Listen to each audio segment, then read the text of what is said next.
আসসালামু আলাইকুম রহমতুল্লাহি ওবারাকাতুহু। প্রিয় দর্শক, আজকে আমরা জুমার দিনের তিনটি বিশেষ গুরুত্বপূর্ণ ফজিলতপূর্ণ আমল সম্পর্কে জানব। যেই তিনটি আমল জুমার দিনে করলে আল্লাহ রাব্বুল আলামিন আপনার ৮০ বছরের গুনাহ মাফ করে দেবেন। আল্লাহ রাব্বুল আলামিন আপনার আমল নামায় ৮০ বছরের নেক আমলের সওয়াব দান করবেন। প্রিয় দর্শক, আল্লাহ রাব্বুল আলামিন আপনাকে সকল প্রকার বালা মুসিবত বিপদ আপদ থেকে হেফাজত দান করবেন। আল্লাহ রাব্বুল আলামিন আপনাকে তার খাস বান্দা হিসেবে কবুল করে নেবেন। চলুন তাহলে আমরা জেনে নেই সেই তিনটি আমল। প্রথম আমলটি হচ্ছে মাত্র ৮ মিনিটের আমলে ৮০ বছরের ইবাদতের সওয়াব লাভ। হযরত আবু হুরায়রা রাদিয়াল্লাহু তাআলা আনহু থেকে বর্ণিত এক হাদিসে আছে, যে ব্যক্তি জুমার দিন আসরের নামাজের পর আপন জায়গা থেকে উঠবার আগে ৮০ বার নিম্নলিখিত দরুদ শরীফটি পাঠ করবে, আমল করবে, তার ৮০ বছরের গুনাহ মাফ হয়ে যাবে এবং ৮০ বছরের ইবাদতের সওয়াব তার আমলনামায় লেখা হবে। সুবহানাল্লাহ। প্রিয় দর্শক, এই দরুদ শরীফটি হচ্ছে জুমার দিন আসরের নামাজের পরে একটি বিশেষ আমল। দরুদ শরীফটি হচ্ছে এই: আল্লাহুম্মা সাল্লি আলা মুহাম্মাদিনিন নাবিয়্যিল উম্মি ওয়া আলা আলিহি ওয়া সাল্লিম তাসলিমা। বাংলা উচ্চারণ: আল্লাহুম্মা সাল্লি আলা মুহাম্মাদিনিন নাবিয়্যিল উম্মি ওয়া আলা আলিহি ওয়া সাল্লিম তাসলিমা। যদি রমজান মাসে উক্ত দরুদ শরীফটি কেউ ৮০ বার পড়ে, তাহলে উল্লেখিত হিসাব অনুযায়ী ৮০ বছরের পরিবর্তে ৫,৬০০ বছরের ইবাদতের সওয়াব পাওয়া যাবে এবং তত বছরের গুনাহ মাফ হয়ে যাবে। অর্থাৎ কেউ যদি এত বছর জীবিত থাকতো, ৫,৬০০ বছর, এত বছর জীবিত থাকলে এই জীবনে সে যত গুনাহ করত, তাহলে গোটা জীবনের সমস্ত গুনাহ মাফ হয়ে যাবে। সুবহানাল্লাহ। তাহলে এই দরুদ শরীফটি আমরা জুমার দিন সকলে আমল করার চেষ্টা করব। প্রিয় দর্শক, জুমার দিনের দ্বিতীয় আমলটি হচ্ছে মাত্র ৬ মিনিটের আমলে ১,০০,০০০ গুনাহ মাফ হবে। আপনি ৬ মিনিটে নিম্নলিখিত এই বাক্যটি ১০০ বার পড়তে পারেন। বাক্যটি যদি আপনি প্রতি জুমায় পাবন্দির সাথে, মানে গভীর মনোযোগ দিয়ে আন্তরিকতার সাথে পাঠ করেন, আমল করেন, তাহলে নিম্নলিখিত পরিমাণ গুনাহ মাফ হয়ে যাবে।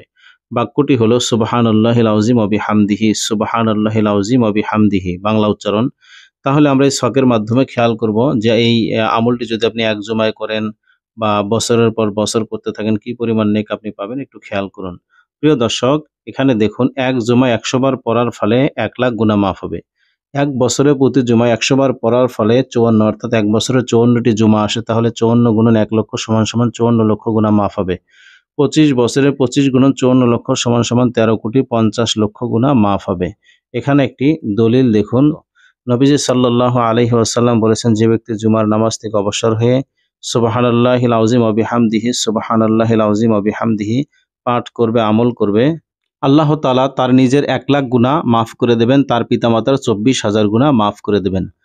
সুবহানাল্লাহ। প্রিয় দর্শক, এরপর আরেকটা আমল হচ্ছে জাহান্নাম থেকে মুক্তি লাভের আমল। জুমার দিন যদি আপনি বা যে কোনো দিন যদি আপনি আমলটি করেন, আল্লাহ পাক আপনাকে এই ফজিলত দান করবেন। হাঁটতে চলতে যত সংখ্যক হোক নিম্নলিখিত কালেমাটি পাঠ করুন: আশহাদু আল্লা ইলাহা ইল্লাল্লাহু ওয়া আশহাদু আন্না মুহাম্মাদার রাসূলুল্লাহ। বাংলা উচ্চারণ: আশহাদু আল্লা ইলাহা ইল্লাল্লাহু ওয়া আশহাদু আন্না মুহাম্মাদার রাসূলুল্লাহ। অর্থ: আমি সাক্ষ্য দিচ্ছি আল্লাহ ব্যতীত কোনো ইলাহ নেই, আরও সাক্ষ্য দিচ্ছি মুহাম্মদ সাল্লাল্লাহু আলাইহি ওয়াসাল্লাম আল্লাহর রাসূল। হাদিস শরীফের মধ্যে আছে যে আল্লাহ রাসূল সাল্লাল্লাহু আলাইহি ওয়াসাল্লাম বলেছেন, যে ব্যক্তি সাক্ষ্য দেবে, অর্থাৎ এই কালেমাটি পাঠ করবে, সাক্ষ্য দেবে আল্লাহ ব্যতীত কোনো ইলাহ নেই, মুহাম্মদ সাল্লাল্লাহু আলাইহি ওয়াসাল্লাম আল্লাহর রাসূল, তার উপর জাহান্নামের আগুন হারাম হয়ে যাবে। সুবহানাল্লাহ। প্রিয় দর্শক, জুমার দিনের আরেকটা আমল হচ্ছে যে এই আমলটি করলে আল্লাহ রাব্বুল আলামিন বিপদ আপদ বালা মুসিবত থেকে আপনাকে হেফাজত করবেন। ২ জুমার মাঝের দিনগুলোতে অনিষ্ট থেকে নিরাপদ থাকার আমল। হযরত আয়েশা সিদ্দিকা রাদিয়াল্লাহু তাআলা আনহা থেকে বর্ণিত আছে, আল্লাহর রাসূল সাল্লাল্লাহু আলাইহি ওয়াসাল্লাম বলেছেন, যে ব্যক্তি জুমার নামাজের পরে ৭ বার করে সূরা ইখলাস, মানে কুল হুয়াল্লাহ সূরা পড়বে, সূরা ফালাক, কুল আউযু বিরাব্বিল ফালাক পড়বে এবং কুল আউযু বিরাব্বিন নাস পড়বে, তাহলে কি হবে? তার বিনিময়ে আল্লাহ তাআলা তাকে পরবর্তী জুমা পর্যন্ত সব ধরনের অমঙ্গল ও অনিষ্ট থেকে বাঁচিয়ে রাখবেন। সুবহানাল্লাহ। প্রিয় দর্শক, এই যে সূরা ইখলাস, বিসমিল্লাহির রহমানির রহিম, কুল হুয়াল্লাহু আহাদ আল্লাহুস সামাদ লাম ইয়ালিদ ওয়া লাম ইউলাদ ওয়া লাম ইয়াকুল লাহু কুফুয়ান আহাদ, এভাবে আপনি সূরা ফালাক এবং সূরা নাস ৭ বার করে পড়বেন। আল্লাহ পাক রব্বুল আলামিন আপনাকে বালা মুসিবত থেকে হেফাজত দান করবেন। আল্লাহ রব্বুল আলামিন আমাদের সকলকে জুমার দিন উক্ত আমলগুলো করার তৌফিক দান করুন। আমিন।